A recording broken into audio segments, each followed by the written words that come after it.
Starting the new year with good grades. What parent wouldn't want to hear that?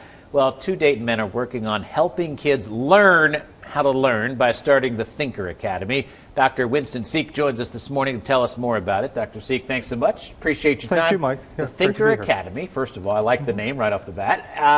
Explain how it works. Well, it's a website for teens, and it helps them develop their learning and thinking skills. The primary program we have right now is a study skills program, and it's a self-paced online program. It costs $39.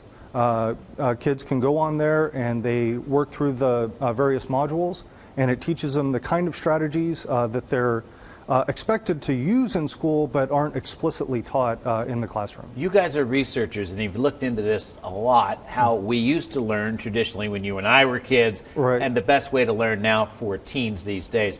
So when they go onto the website, you say learn how to learn. It's not that they're smart or not smart, they just don't know how to get there. Is that fair to say? That's right, yeah.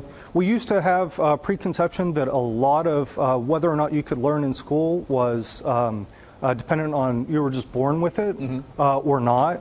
If you were lucky, you were born with right, it and you could do it. Right. Over past 50 years, I'm a cognitive psychologist. I've been studying cognitive psychology for 20 years. And there's been a ton of results coming out to say it's specific strategies. So it's not just pure effort, and it's not something you're born with.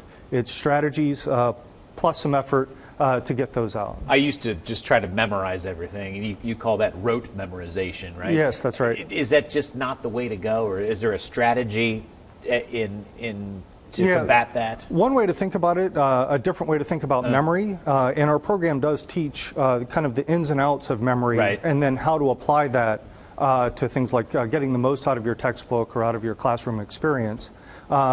One way to think about memory is that's a little bit weird is like a party. And so you're having a party in your head, and to get new ideas into the party, they have to be invited, which means they have to make a connection with the ideas that are already in your head. And so ways of making that specific connection is something that we would teach in the program. I like it. Something that teens can relate to. You see results from this? Yeah, absolutely. The research is very solid that our tools are based on, there's one study recently has shown that at least 50% of the variance in grades and standardized test scores can be explained by use of these kinds of strategies. So it's very solid. Very, very, very interesting. Well, we'll have more on Thinker Academy on our website. Just go to fox45now.com to learn more about it. Dr. Sieck, thanks so much. Interesting concept you guys have developed, and good luck with it. All right, or visit thinkeracademy.com. Thinkeracademy.com. All right, well, you mentioned having a party in your head, and I know Chris has a party in his head. Just a matter of, is everybody invited or not? That's the only question. Well, a lot of times I just have parties by myself, but hey, everyone's invited this time, or else people are going to think that I'm crazy. What? And this is my party in my head. Always fist bumping.